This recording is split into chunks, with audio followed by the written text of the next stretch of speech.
Yo, this is Rampantilla Radio. Abantu 12 bebafiridde mu kabenje akagudde ku kyalo kimanyiddwa nga Luwaba mu district ey'Ebugiri ku luguudo luva ejjinja okudda e Malaba ekyana kya trailer bwe kigudde ku taxi ebadde edda etolongo eno ebadde ekubyeko obugule. Wano abantu 9 bebafiriddewo mbulaga so nga ate abasatu bafudde babaddusa mu ddwaliro. Kigambibwa nti omugoba wa trailer abadde agezaako kuwugula obutatomera wa bodaboda abadde ayagala okumuyisa. Kitalo nnyo, kitalo ddala. Bangi bafiiriddwa abaabwe, bangi bafudde. Mungu abawummuze mirembe, emyoyo gyabwe agiramuze kisa, ate nammwe abagumye abasigadde nga muli balamu. Kupijja kwoli omulungi otumbudde kansubiri nti oli bulungi yonna gy'osinzidde. Amawulire ngenda kutandika nagannako meerere era gwe atayagala kubikira nkusaasidde. Yentise butikidde abatuuze ku kyalo Kitofaali ekisangibwa mu Kyenda-Mukaka Masaka. Omuwala w'emyaka 18 ategeerekese Kirya Joana abadde asoma ekibiina ekya siniya ey'okusatu bw'akubiddwa amasannyalaze n'afiirawo. Kigambibwa nti Joana abadde agezaako okuloba mu masannyalaze ng'akozesa omuti omubisi era bw'atyo n'akalirawo. Mu ngeri y'emu emikutu migattabantu gisanyaladde olw'amawulire g'okufa kw'omuvubuka amanyiddwa nga Trevor Mango. Yes, ngono yali muyizi ku ssomero erimanyiddwa nga Elite High School era ng'omwaka oguwedde be bamu ku abo abatrendinga olwa prom party yagenda maaso okuba nga ateekwata kate wansi ne waggulu. Kigambibwa nti ono yafudde mutima oluvannyuma lw'okuba nga ate gulemererwa, naye nga abamu bamukonfusinze n'omuvubuka eyajjira mu helicopter. Yajjira mu helicopter yali mulala wabula ekibagatta kye ky'okuba nti bonna bava ku ssomero lyerimu. Kitalo nnyo, kitalo ddala. So nga ate ye omuyimbi amanyiddwa nga Rema Namakula n'ennaku ennyingi yakedde kubika muwala we ngono muwala wa muganda we amanyiddwa nga Michelle eyavudde mu bulamu bw'ensi eno oluvannyuma lw'okwerennemba n'ekirwadde ekya kookolo. Mungu abagumye. Kitalo nnyo, kitalo ddala. So nga ate omuto omulala w'emyaka 2 ngono ava mu famire ya Lugari yatuvudde ku maaso oba yetuvudde ku maaso oluvannyuma lw'okuva ku kalina ey'omwaliro gw'okubira bw'atyo nafa. Ono yabadde azaalibwa omukyala amanyiddwa nga Jolini Motors n'omwami amanyiddwa nga Lugari ngono musuubuzi w'amaanyi era ng'alina bizinesi mu ggwanga lya Uganda n'ebweru era nga ye mubaka wa Uganda mu ggwanga erya Zimbabwe.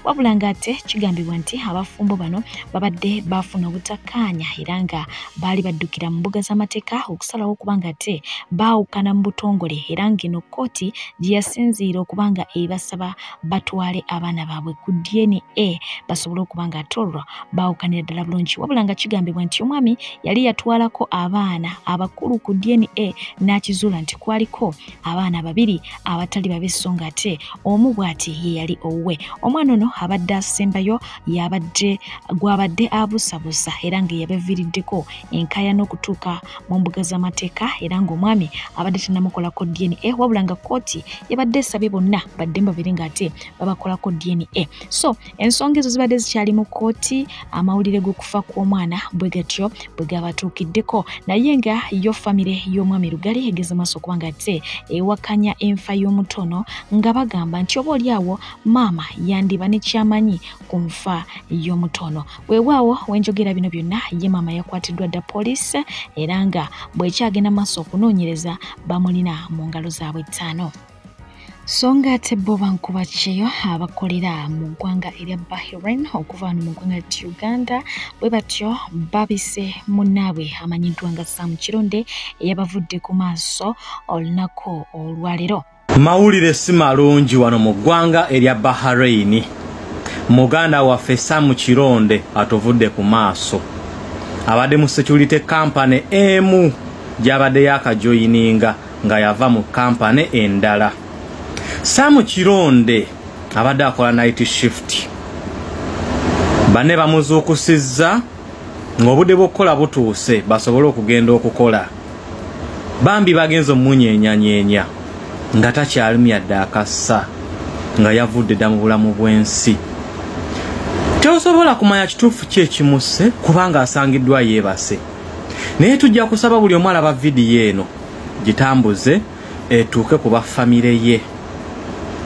Abafamire ye banoonyezebwa kubanga tewali amanyi mayitire gonna, tewali yafunye kimukwatako. Kibi nnyo wano mu ggwanga ery'e Bahrain. Muganda waffe bw'atyo bw'atugenzeeko Sam Kironde. Amumanyi bambigezaako nga bw'osobola otegeeze famire ye kuba kyemmanyi bayinza okuba tebalina kye bamanyi.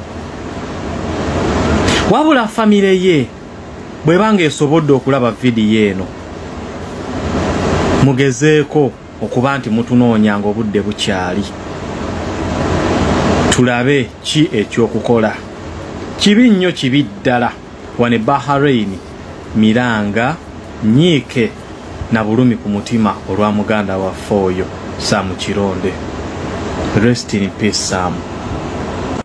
Songa ate yo polisi ekutte abantu 29 ku bigambibwa nti balina kakwate ku nfa y'omupoliisi Sulaiman, abantu gwe baguddeko kiyiifuyiifu ne bamukuba okutuusa okufa mu mukolo gw'okuziika ku kyalo ekimanyiddwa nga Kambogo mu ggombolola y'Ebisheshe mu disitulikiti ey'Iganga olunaku olw'eggulo nga bamulumiriza okuba n'omukono mu nfa ya munnaabwe amanyiddwa nga Kahanjire Lazarus bwe babadde baziika. Kahanjire yakwatibwa ku musango gugezaako okutta omuntu ng'ono yafiiridde mu kkomera ly'e Nyabuhiche, wabula ng'abatuuze baatabukidde omusirikale amanyiddwa nga Sulaiman nga bagamba nti y'omu ku abo abaamukwata ne bamuggalira era nga baamulemeddeko nga bagamba nti alina ky'amanyi ku nfa ye. Awo nno baasinzidde okumukuba ensambagere ezaamuggya mu bulamu bw'ensi eno. Omwogezi wa poliisi mu ggwanga Lusoke Kituma yavuddeyo n'avumirira ekikolwa ekyakoleddwa eky'okutwalira amateeka mu ngalo era ono yagenze maaso okuba nga atakakasa nti buli oyo yenna eyakyenyigiddemu agenda kuba nga akwatibwako n'omukono ogw'ekyuma. Ate yo poliisi Ibanda yakutte omwami amanyiddwa nga Amoine Innocent ngono registrar wa National Resistance Movement GT NRM ku bigambibwa nti yakuba mukyala we Amanya Macklin, Human Resource Officer owa Ibanda Municipality bubi nnyo oluvannyuma n'amusibira mu nnyumba okumala ennaku nga kigambibwa nti yali amulowooleza okwenda. Taata wa Macklin ye yamutaasa n'amuddusa mu ddwaliro. Amanya yafuna ebisago eby'amaanyi bw'atyo n'addusibwa mu ddwaliro lya Kampala International University Teaching Hospital Ishaka gy'abadde okumala ebbanga nga jjanjabibwa, wabula oluvannyuma yamala n'ava mu bulamu bw'ensi eno wiiki ewedde. Ye TikTok amanyiddwa nga Barista Timo okwawukanako n'ennaku endala zatera okujja ng'aleekaana ku mikutu migetta abantu olunaku olwaleero yabadde musirifu nnyo era nga mwennyamivu olw'amawulire ge yabadde atuusa ku bantu ag'obutwa obwabadde buteereddwa mu mmere eribwa abantu bw'oyinza okugamba nti balya mu kawooteri. Munansonyiwa vidiyo eno ngikoze kiro. Simanyi bwe mba ntandikira naye buli muntu awangalira mu bed space tandika okubeera omwegendereza ku mmere gy'ofumba. Si buli muntu gw'olaba nti akwagala. Abantu bangi batulinako obukyayi naye nga takumanyi, temulina kibagatta, mweraba bwerabi naye omuntu nga kulinako obusungu. Nina omukyala afumba mmere mu Dubai wano, mbava kwogera naye. Omuntu yakutte n'ayiwa Clorox mwena mumanyi akuuta ebintu, n'amuyiwa mu nva z'afumba. Enva ezo z'afumba azifumbira abantu koze omukyalo oyo atunda mmere agipaakinga n'agiguza abantu. Naye oli yakutte Clorox n'amuyiwa mu mmere mu nva such that buli waziwa atuukako ekikyamu bisobole okudda bimukyukire. Olw'okuba ono tomwagala osazeewo n'emmere gy'agenda okugaba ogiteekemu Clorox, kaatisiti atta abantu kimuddire, akosa abantu kimuddire. Buno obukyayi mubujjawa, mubusuubulawa. Omuntu bw'otuuka okumukola ekintu ekifaanana bwe kiti yakukola ki? Ekisinga okwewuunyisa abaabimukoze ba mu nju gy'abeera nabo because bamuwalana mbu lwaki afumba emmere nga talina layisinsi. Kankubuuze, layisinsi ya nnyoko ya kitaawo. Okuba ne layisinsi oba tagiyina gwe kikwatirako wa? Kale bwakeera ku makya n'akola layisinsi leero gavumenti erina ssente zegenda okuwaako gwe omutemu ogugwo.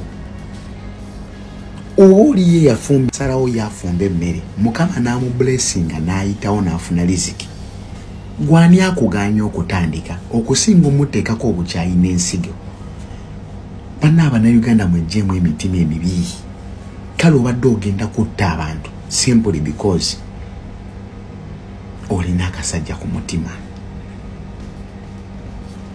banne mwegendere zitufumba mmere n'olekaawo oluusi emmere bwodda mu fridge gireke gyesonyiwe buy fresh food lya bwekulema okomaawo ogende naye mujja kufa kuba katono mu Dubai olaba omuntu abeera talina ddagala nti agenda kuloga talina gyagenda kulijja teri ttale gyagenda ddinoga oluusi liizo mutabanya okutransporting okuleeta naye asobola okuteera tukulolokisi mu mmere nga kye babadde bakoze. Astagfirullah njagala bwe neyakikoze ofe bubi.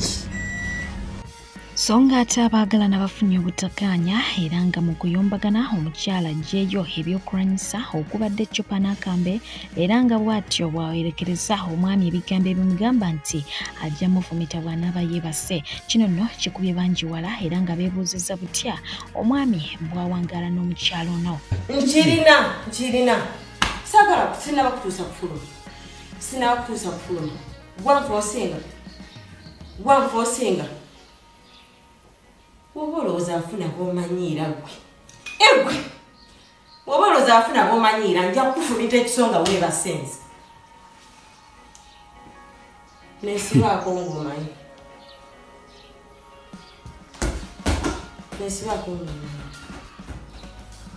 wantu. So nga ate mu kunoonyereza ku musango gw'omuwala Maffe eyafiira mu bbaala ya Mezo yo poliisi evuddeyo bw'etyo n'ekakasa nti omuwala ono yafa ng'ali mu kikolwa eky'okwesanyusa oba kiyite ekyakabooze. Jjukira nti bino byonna bibadde nga mu kuteebereza wabula oluvannyuma lwa poliisi okunoonyereza evuddeyo n'ekakasa nti omukyala ono yali mu kikolwa eky'omukwano oba kiyite eky'okwegatta ng'eyo yeewava entabwe eyamujjambula mu bwensi eno. Abafudde bo bangi ne betasobodde kubanga ate tubika naye nga mu byonna Mungu yasalawo. Kitalo nnyo kitalo ddala abawummuza emirembe ate n'abafiiriddwako abamwe bw'atyo ayongera okubanga ate abagumya.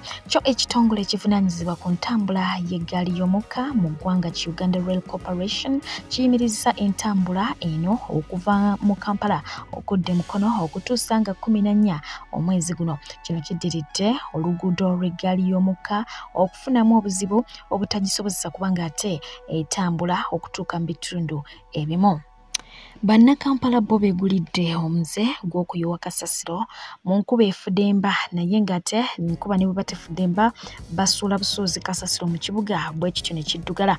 Wenjogeera KCCA ekutte abawerako ddala 20 so ng'ate 5 basindikiddwa eruzira lwa nsonga ya kuyoowa kasasiro mu kibuga era nga KCCA egenze maaso okuba ng'ate eyongera okulabula abantu abalina enkola ey'okusuula kasasiro mu kibuga ndi we kukwatirako ojja kusibira amabega wa mitayimbwa.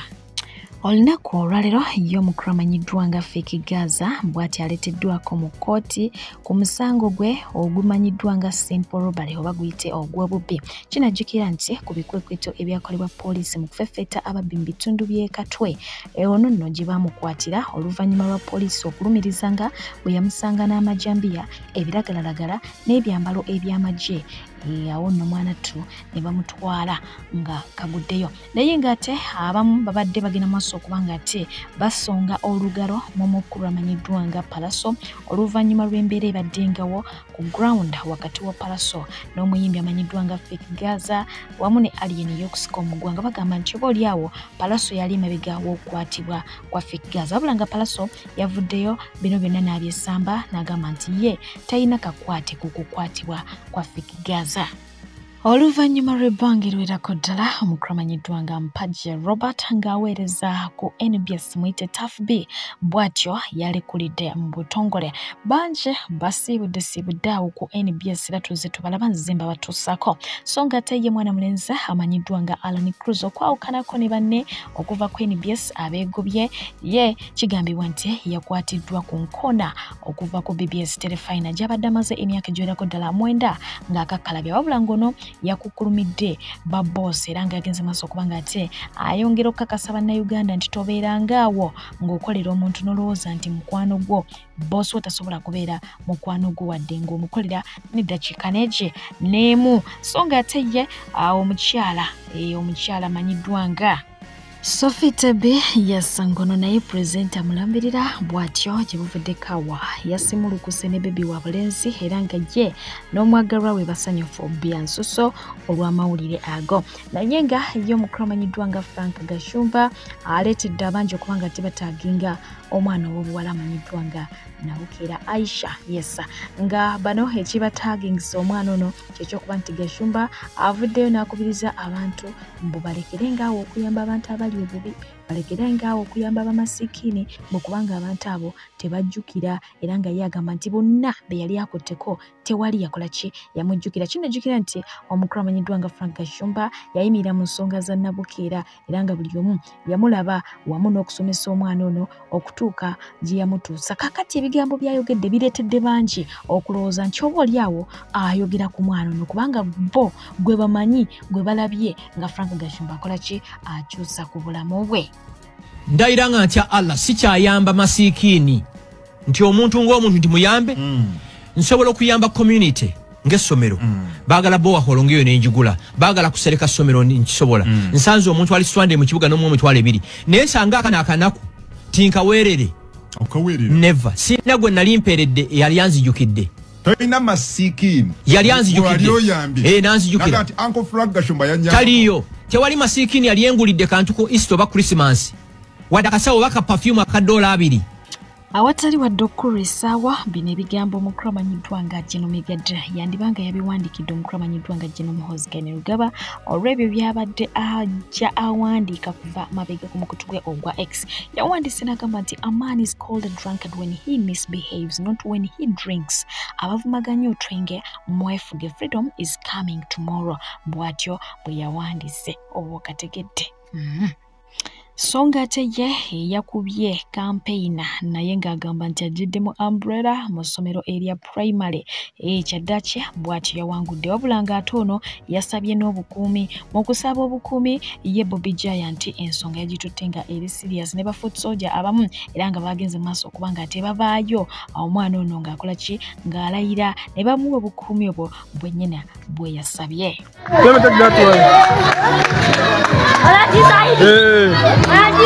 Nubu everywhere. Bobby Wine everywhere. Even in the schools, you can see Bobby Wine and Bethany.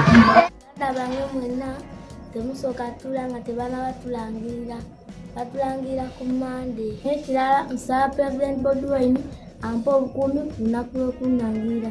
Pipopa apa. Tulite mumala. Katoyimbu kiki. Yasangese tulite. Bagimuwadde emala. Security itaiti kateri kuba kalumbu kiki.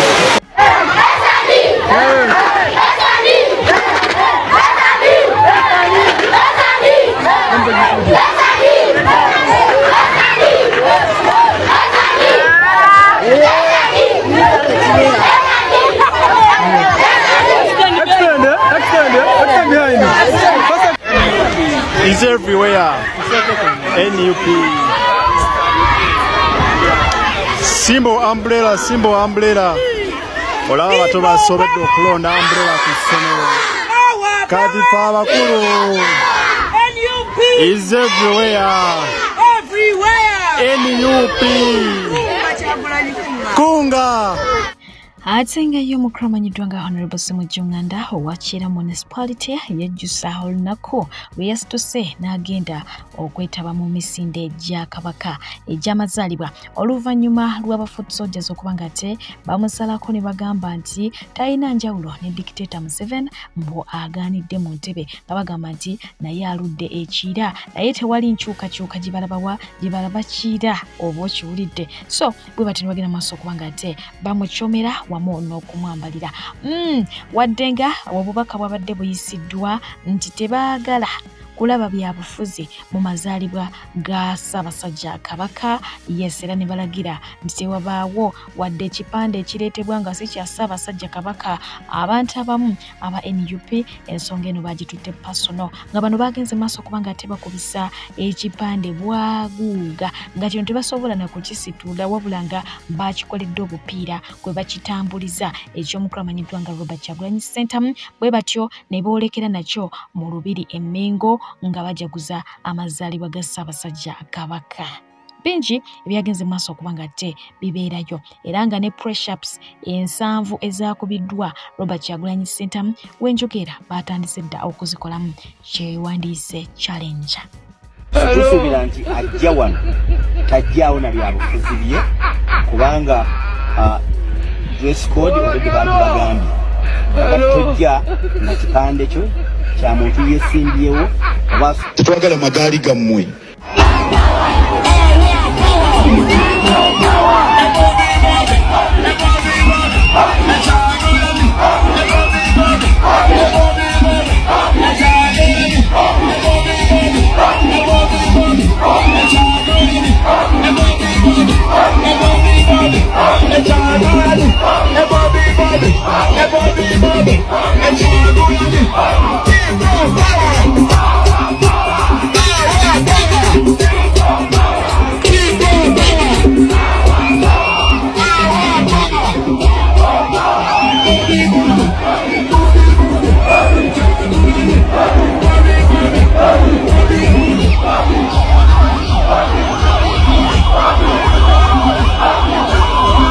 Katonda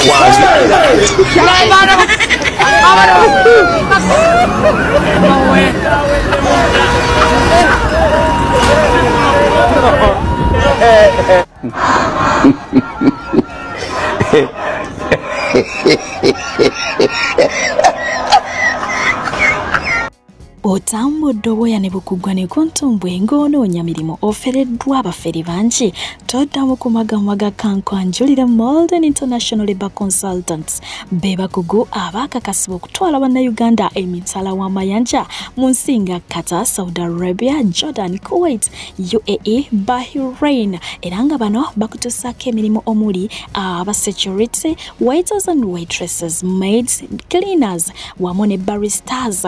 Basange wali eri ennamuŋŋoona oba bakubire ku nnamba zaabwe ez'essimu 074 738 21 oba 0772 83 00 oba 0787 95 23 29 beebokka abagenda okusangula ennaku ku mutima gwo. Beba Molden, shipping life into a unified destiny. Abalungi abatuuliriza era abatulaba olunaku olwaleero tuchaddeko ewa Sheikh Ashraf Dembe. Sebo sanyusa okubalaba. Amannya agange Seeka Ashraf Dembe akola ku bizibu by'enjawulo. Omuntu singa abalina ebirwadde tumusomereddwa, tumuwa amazzi ga lukuya nga bw'obadde ogalaba, tugenda abantu ku kyoto ne twokya emizimu emibi egibabaamu n'okulomba edduwa. Abantu singa abeera ng'ali wano atuuse sobola okumulombera edduwa, ne waba atatuuse nga mpadde amannya ge naye ng'ali wala. Neetaase ennamba yange yeeno eri 0701763711. Nammwe bannyinaffe abali ebweru oyagala okuba nti oyagala okulombera ku dduwa ng'olina ebizibu, viza zibuze, amaka gakolongotana, sente zikola zimpita mu ngalo, ojja kumpeereza ekifaananyi kyo n'amannya go, ebyo byokka bijja kummala. Nja kukulombera edduwa, ojja kutereera. Olunaku olusembayo mu mwezi mba n'edduwa ey'awamu ffenna n'abalwadde bange abakadde n'abapya. Salaamu alaikum warahmatullahi wabarakatuh. Ku kyendabye olwaleero mu misinde gya Kabaka mu Lubiri e Mengo, weevu ekyasitandinga era Bobi Wine akyali w'amaanyi. Nabagamba katulinde emisinde gya Kabaka tulabe abavubuka bano ababadde bavuma Obuganda wawe batuuse mu maanyi gaabwe mu Buganda. Naye ekituufu kyennyini Bobi Wine akyaliko ku ground era gwowe naale mu nkulabulabulabuzi. Toteeka ssente zo mu 2026 mu kalulu mu sentulo bagenda kukuliira bwereere. Gezaako Soroti, Ajumani, Mbalala, Pakwaki, ebitundu by'eggwanga ebirala, naye wano akasajja kakyasitandinga strong. Ndabye okuyaayaana kw'abantu ne groups zonna eziyingira Olubiri nga ziri politically motivated, nga ziri ku kintu eki mwoyo ogwo Bobi Wine. ng'abantu toyinza bw'oyinza nakubannyonnyola nti President Museveni ye yazza obwakabaka buno ye yabuzimba. President Museveni ne Jennifer Musisi be baakola ekkubo lino ne bateekako n'ebigala byebyo ne bye mulaba ebyokwewunda okulaba nti obwakabaka bufuna ekifaananyi ekinyirira. Nga tolina by'oyinza kubyogerera ekitegeeza abantu temubasomeseza kimala, temucommunicatinga n'abantu oba temubakoledde.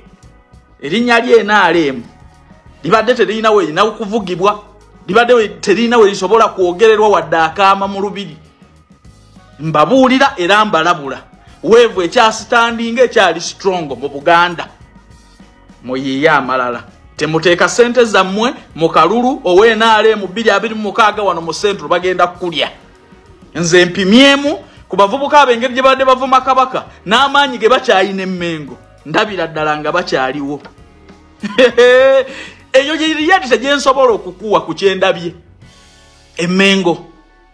Kati ayagala okugenda ebweru mbadde saagala kuleka mukisa gonna nga sikubuulidde emirimu gitambula. Tutwala abaana ba bulenzi na babuwala Kuwait. Mugenda kuba mweyolera ku nsimbi nga muyita mukola mu restaurants. Sala atandikira ku miliyoni 1.5 paka ku miliyoni 2.3. Bakuliisa bakusuza atera nga bakujjanjaba okole sawa mukaaga zokka ne vacation buli mwaka. Kale tunoonyeko sente zoteeka munga kavizo kakutteko tunoonyeko ku noti 7 mukaaga nya 17 45 27 oba noti 7 nya noti nkaga 7 26 kinana munya. Ogenda kuba otufuna butereevu naye ng'oli wa myaka kuva ku 21 paka emyaka 38. Passport obo gino batogiina tukubire oluzungu obo manyo batomanyi jangu tuogezese emikisa gyo ekibadde mu lubiri Emmengo kyekyo. I have verified Bobi Wine akyali w'amaanyi NRM you need to work harder okulaba nti mumatiza Abaganda n'okubasomesa nti ne bye mubeeyagaliramu ne kabaka waabwe mwaba muwadde emirembe mwabaamuza tebamanyi kasongo. That is it. Banange Bobi Wine yatuwadde challenge ya 70 years. 70 years eza Ssaabasajja Kabaka empologoma ya Buganda yagikoze n'azimalayo 70. Kati nange kandabe oba nsobola wennaakoma naye kandabe nange challenge njeze kanje yimbemu ndabe ku myaka enkaaga gye nnina kandabe. 1 2 3 4 5 6 7 8 9 10 1 2 3 4 5 6 7 8 9 10 1 2 3 4 5 6 7 8 9 10. Wa tebigenda akasajja mukaleke akasajja kamalako kakaluba nsanvu tegimalwako biganye mwera ba challenge eganye. Mazalibwa ga kabaka Bobi Wine yakubye push-ups nsanvu n'omusobyo. Yakubye ensanvu ez'amazaalibwa n'amwongeramu push-ups endala. Ate nno kyatuleetedde okwebuuza Bobi Wine yasinga okuba push-ups ennyingi mu ggwanga muno. Push-ups ensanvu zibanga entono si ntono batono abasobola okuba push-ups ezisoba mu 50. Yataddewo challenge. It's the Bobi Wine push-up challenge. Yenna asinga ku Bobi Wine okuba push-ups olw'emitwalo gye 2 okuva ewa Coach Ricky. Tugenda kubatwaninga challenge eno kumala weeks 3 tulabe ani asinga okuba push-ups ennyingi mu ggwanga lino. Akakwakulizo kali kamu. Yes, Bobi Wine yakubye ensanvu ngazikubanga ye Bobi Wine zinzo okubaza abadde tezikituuka si accurate push-ups. Tutwala push-ups eziri perfect nsanvu plus tugenda laba ani asinga okuba push-ups ennyingi. You open that door. You see this? This is the Lord of the rings. Of the what? Lord of the rings. Lord of the rings. Let the quarter one. Jangola bero pati. Jangola bekubo ly'omusalaba. What? Quarter one. Jangu.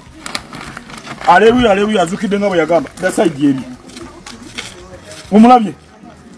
Tewali omunange wotali ngena sinka n'omusajja jangu ndugu esembera wano.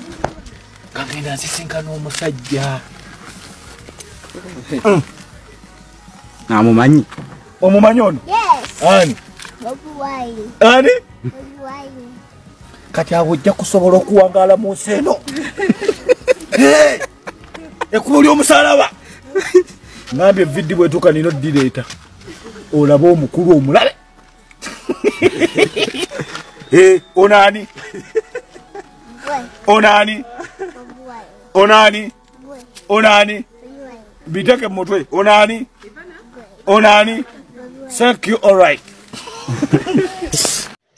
Weewaawo nga waliwo abalumiriza Robert Kyagulanyi Ssentamu obutatendeka wamu n'okubuulirira abana b'ekibiina kya National Unity Platform abayite ba Foot Soldiers kubeera na mpisa era nga omukulu amanyiddwa nga MC Katse y'omu kwabo abalumiriza Kyagulanyi okutendeka oba okulagira ba Foot Soldiers naddala abali ku mikutu migattabantu okuvuma abantu singa baba babafunnyeko ekiruye. Ono nno yagenze maaso kubanga ate ateekawo embeera ey'okubuulirira n'okuyisa obubaka obw'enkizo eri ba Foot Soldiers ab'enjawulo. Naye n'ogamba sijja kunywa discipline bavubuka mmwe kwe kwerekereza obwenzi ng'omuwala ow'omulenzi omulabye ate omalako ne sisitimu zonna zikola naye n'ogamba kankirekereze. Discipline kwe kwerekereza okuwemula. Discipline kwe kwerekereza okuyomba Julius Katongwe. Discipline kwe kukakanya obusungu n'ogamba kankozese logic kankozese bongo kubanga bwe nkayuka ono omusajja bwe muwemula bwe muvuma then kijja kuba kituo kya ffenna. Mubalabye kakati tebakyagamba nti byetwogera bikyamu. No, tebasobola gamba byetwogera bikyamu naye bagamba ekikulu muvuma nnyo. Ekikulu muli mukozesa nnyo obusungu kati onnaafuna obuyinza munaakola ki nga kati muvuma.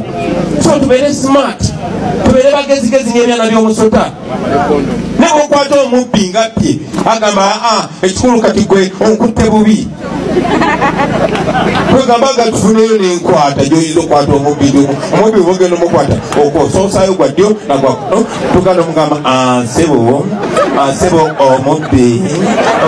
No, so mubeere smart baganda bange. Mubeere intelligent. Tuli mu nsi ng'egezaako okuziba amazima. Waliwo ekigambo mwe Foot Soldiers mukozesa nnyo internet. Mugende munoonye ekigambo kirayita gaslighting. Kigambo kitabadde Julius. Gaslighting. Ekigambo ate mukikozese. Kitegeeza omuntu bw'osongera ku nsobi ye nti yeeno. Nenagezaako okuzanyira kubonga kulageka agwogira byobubi. Okay, nsobi naye awoyimiddwa yimirirako wano nabo baabo nebikyali nsobi. Okay, nsobi naye gikutte bubi kwata bulungi ensobi eyo. Ensobi eba nsobi. Ekikyamu kiba kikyamu. Oba Foot Soldiers yakikoze oba ze president ze kikoze ekikyamu kibeera kikyamu. Ate mubeere radical kubanga ne Yesu yali radical.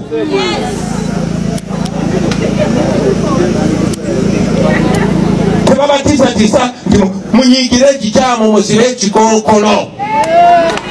Wano mu Buganda twabagobanga twababolanga n'obabola abantu abakola ebikyamu. Ne kakati tufiirwa abaana 300 buli lunaku olw'embeera y'amalwaliro. Naye omuntu nga tumuwadde ne kaadi kati yetuseringa out. Mukyali ku kagabo mukyamwogera nako kati abantu abalinga kagabo lwaki bamalira obudde lwaki mukyabapostingako lwaki mukyaboogerako temulina byakola. Abo mbeerabire eyo diversion tumuvinge mujja kulaba bangi abana abatunda temubalwako kasi omulaba n'omunyeenya muno gawano mufu. Ekisembayo nja kuwebaza nnyo nesekwebaza mukwano gwaffe gwesijja kwatula linnya kubanga yatugana okwatula erinnya lye naye yatuukirira mukyala wange n'amugamba ayagala twala obuvunanyizibwa b'abaana ba Liita. Ye n'abantu abalala bangi mutuyambye mutukoze bulungi bano abaana. Sometimes engeri gye baali baana bato olumu mbalabiridde mubaweeredde mwebale nnyo mwebalire ddala bwe muli ba mutuwadde olukusa tulibatuukiriza. Mwebale nnyo basebo ne banyabo mwebale baganda bange kompuliriza. People power! Our power! Honorable Kanakasembayo Kako twaniriza nnyo baganda baffe abatwegattako n'abalala tubaaniriza. Buli ajjamba mbagamba nga bulijjo mumwanirize nga gwe tubadde naye. buli ajja buli alaba ekitangaala mumwanirize era I have his book.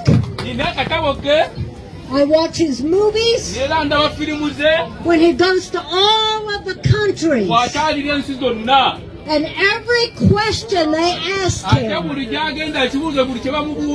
he's very wise. Very wise. In America, we did not have a good president. But the Christians came together and prayed. And I believe God has done a good thing for America because we have Trump. When Trump gave his speech, he's sitting there. When he raised up, so